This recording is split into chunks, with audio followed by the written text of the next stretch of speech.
안녕하세요. 이번 영상에서는 부작용은 되도록 줄이면서 효과는 최대한 많이 볼 수 있는 다이어트 약의 복용법을 소개해 드리려고 합니다. 날씨가 점점 따뜻해지면서 지금부터 노출의 계절인 여름을 대비해서 다이어트를 시작하시는 분들이 많은데요. 요즘 병원에서도 다이어트 약을 처방받으시려는 분들이 부쩍 늘었습니다. 물론 다이어트 약의 도움 없이 건강한 식단과 적절한 운동으로 건강한 몸매를 유지하신다면 제일 좋겠지만 이게 현실적으로는 정말 너무 힘든 일인 게 사람의 몸은 항상성이라고 해서 원래의 상태로 돌아가려고 하는 강력한 특성이 있어요. 거기다가 체중을 줄이려면 일단 인간의 본능인 식욕도 통제해야 하고 동시에 예전 체중으로 돌아가려는 이런 항상성을 이겨내야 하는 아주 힘겨운 싸움을 오랫동안 지속해야 하기 때문에 어쩌면 다이어트는 실패하는 것이 너무 당연하고 더 자연스러운 현상일지도 모른다는 생각이 들어요. 그래서 적게 먹고 운동하면 된다라든지 의지력으로 이겨낼 수 있다라고 하는 비현실적인 이야기가 아니라 수없이 많은 다이어트 실패로 더 이상 남아있는 의지가 없으신 분들 또는 다이어트에만 올인하기에는 신경 쓸 일이 너무 많아서 다이어트만이라도 조금 쉽게 시작하고 싶으신 분들 다이어트에 성공한 것처럼 보이지만 식이장애로 마음의 고통을 받고 계신 분들 중에서는 다이어트 약이라도 한번 먹어볼까? 이렇게 고민하신 분들이 많으실 거라고 생각해요. 그래서 이왕 다이어트 약을 먹어보려고 결심하신 분들을 위해서 조금이나마 부작용을 줄이고 효과는 최대한 볼 수 있는 복용 방법을 소개해 드리려고 영상을 만들게 되었습니다.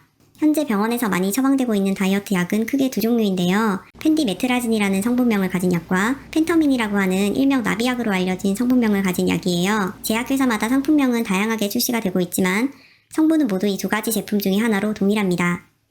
이 두 가지 다이어트 약은 모두 뇌의 식욕을 조절하는 부분에 작용을 해서 식욕을 억제하고 대사를 촉진시켜서 칼로리가 더 잘 소모되도록 하는 효과도 있어요. 그 대신 대사를 촉진시키기 위해 심장을 더 빨리 뛰게 하기 때문에 심장 질환이 생길 수가 있고 또 혈압을 높여서 고혈압이나 녹내장을 유발시킬 수도 있어요. 그 외에도 불면증이나 두통, 어지럼증, 불안과 같은 부작용이 동반될 수가 있기 때문에 다이어트 약을 처방할 때 식욕을 억제하는 약과 함께 이런 부작용을 줄여주기 위한 보조제들도 함께 처방을 하는 경우가 많아요. 또 다이어트 약은 정신적인 의존성이 생기기 쉬운 걸로 유명한데요. 쉽게 말해서 중독이 된다는 뜻인데 약의 효과와 상관없이 약을 복용하지 않으면 불안해지는 증상으로 인해서 약에 쉽게 의존하게 되기 때문에 다이어트 약은 마약과 같이 항정신성 의약품으로 분류가 되어서 엄격하게 처방과 관리가 이루어지고 있습니다. 그래서 FDA의 가이드라인에서는 12주 이내로 복용하는 것을 원칙으로 하고 있고 보통은 같은 성분의 약은 4주 이내로 처방하도록 되어 있어요. 이런 부작용 때문에도 그렇지만 다이어트 약은 또 내성이 생기기 때문에 어차피 장기적으로 복용을 하셔도 효과가 점점 떨어져서 처음 복용했을 때만큼 체중 감량이 되지 않습니다. 다이어트 약의 효과에 관한 여러 논문에 따르면 복용 2개월 차에는 30%, 3개월 차에는 50% 이상에서 내성이 생기고 식욕 억제 효과가 거의 없었다고 해요.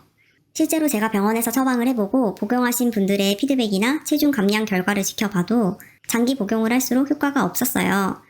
따라서 다이어트 약의 효과를 최대한 누리기 위해서도 한 달 내로 복용하시는 것이 적절하다고 생각합니다. 그런데 다이어트 약을 복용하면서 나타나는 여러 가지 부작용들도 문제지만 제가 생각하는 다이어트 약의 가장 큰 부작용은 오히려 다이어트 약을 중단했을 때 나타나는 요요 현상이라고 생각을 해요. 다이어트 약을 복용해 보셨던 분들은 잘 아시겠지만 다이어트 약이 효과가 정말 좋은데도 불구하고 체중 감량에 실패하는 이유는 바로 이 요요 현상 때문입니다. 다이어트 약을 먹지 않고 체중을 감량을 한 경우에도 몸이 감량된 체중에 적응할 때까지 오래오래 유지시켜주지 않으면 원래대로 되돌아가려는 항상성 때문에 어느샌가 예전 몸무게로 돌아오는 일이 흔한데요. 다이어트 약을 먹고 감량을 한 후에도 중단을 하게 되면 억제되어 있던 식욕 중추가 갑자기 폭발하면서 식욕을 제어할 수 없게 되는 일이 생겨요. 흔히 말하는 폭식증이 생기는 경우인데요. 항상성의 작용에 더해서 식욕도 억제가 되지 않기 때문에 요요가 올 가능성이 훨씬 큽니다. 이렇게 되면 요요 현상을 막기 위해서 또 약에 의존하게 되고 점점 끊을 수가 없게 되고 그런데 효과는 생각보다 크지 않고 부작용만 남게 되는 그런 악순환의 고리에 빠지게 되는 거예요.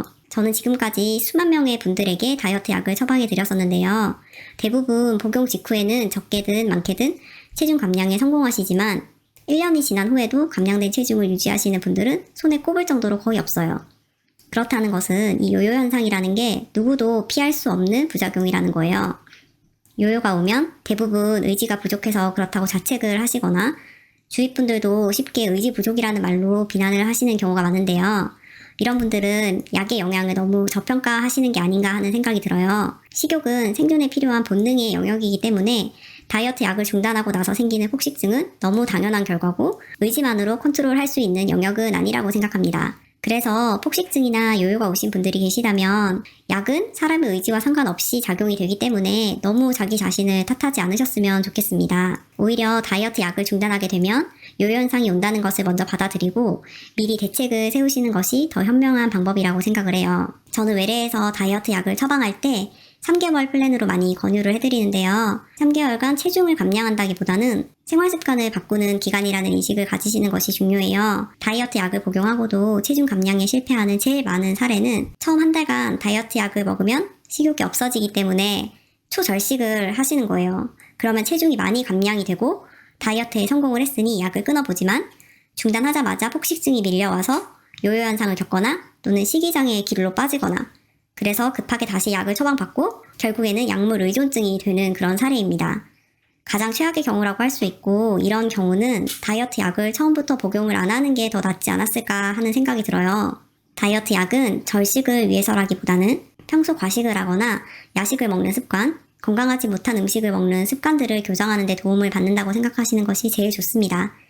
그래서 처음 한 달간은 건강한 음식들로 구성된 적절한 칼로리의 식단을 규칙적으로 섭취하면서 앞으로의 식습관을 교정해 나가는 출발점으로 계획을 해주세요. 식욕이 많이 줄어들기 때문에 식단을 잘 계획해 두신다면 지켜나가기가 훨씬 수월하실 거예요. 또 다이어트 약이 칼로리 소모를 촉진시켜주는 효과도 있다고 말씀드렸잖아요. 이 기간에 적당한 운동도 병행해 주시면 체중 감량 효과도 더 커지고 운동하는 습관도 같이 기를 수가 있어서 장기적으로 봤을 때 가장 좋은 계획인 것 같아요. 이렇게 한 달간은 내 의지만으로는 너무 힘들었던 식단과 운동 습관을 약의 도움을 받아서 시작해보는 기간이라고 생각을 해주세요. 2달째 접어들어서 갑자기 약을 중단하게 되면 앞서 말씀드린 것처럼 리바운드 효과로 식욕이 평소보다 훨씬 더 증가하게 됩니다. 그래서 약을 완전히 중단하시기보다는 용량을 반 이하로 감량해서 예를 들면 하나를 드셨다면 반알로 줄여서 드시는 것을 추천해요. 처음 한 달 동안 본인의 기초 대사량에 맞는 적절한 칼로리 섭취를 지켜주셨다면 갑작스러운 폭식증이 온다거나 갑자기 체중이 확 늘어나는 일은 거의 없을 거예요. 어느 정도는 식욕이 증가하고 체중이 약간 늘어날 수는 있는데 너무 당연한 현상이기 때문에 좌절하기보다는 앞으로는 다이어트 약의 도움 없이 식습관을 지켜나가야 한다고 마인드 컨트롤을 하시는 것이 2개월 차의 핵심이라고 할 수 있습니다. 3개월 차에는 다이어트 약을 매일 먹는 것이 아니라 하루 이틀 정도는 중단을 해보고 컨트롤이 힘든 날만 2개월 차에 복용했던 용량으로 드시도록 하고 있어요. 이 기간에는 2달간 감량했던 체중을 유지하는 것이 목표입니다. 본인이 원하는 체중에 아직 도달하지 못하신 분들도 많으실 텐데 여기서 더 감량하려고 하시게 되면 100% 식이장애와 요요 현상의 악순환 고리에 빠지게 됩니다. 지금은 체중 감량이라기보다는 생활 습관을 교정하는 것이 목표라는 것을 잊지 마시고 생활 습관이 교정되면 다이어트 약의 도움이 없이도 원하는 체중에 결국에는 도달하실 수 있으니까요. 어차피 약의 힘을 빌려서 빠진 살은 약을 끊으면 다시 되돌아오기 때문에 유지가 되는 것만으로도 성공이라고 할 수가 있어요. 최대한 약을 중단하는 기간을 늘려보면서 식욕이 돌아오는 현상에 적응을 해나가신다고 생각하시면 될 것 같아요. 이런 마인드 컨트롤이 아무것도 아닌 것 같지만 사실은 제일 중요하고 복용하신 분들도 마음의 준비를 해둔 것이 큰 도움이 되었다고 말씀해 주시는 분들이 많았어요. 다이어트 약을 처방받으실 계획이시라면 또는 이미 받아서 복용 중이시라면 이렇게 3개월간 계획을 세워서 복용해 보시는 건 어떠신가요? 이완 부작용을 감수하고 복용하신다면 식습관을 교정하시는 데 활용하시는 것을 가장 추천합니다. 다이어트는 평생 해야 한다고 하잖아요. 근본적인 식습관이 교정되지 않으면 그 어떤 효과적인 방법도 결국에는 다 소용이 없고 오히려 부작용만 남게 되는 것 같아요. 다이어트 약을 현명하게 잘 활용하셔서 건강을 해치지 않는 아름다운 몸매와 올바른 식습관을 가지게 되시기 바랍니다. 영상이 도움이 되셨다면 구독과 좋아요도 부탁드리고 다음에 더 좋은 영상으로 돌아올게요.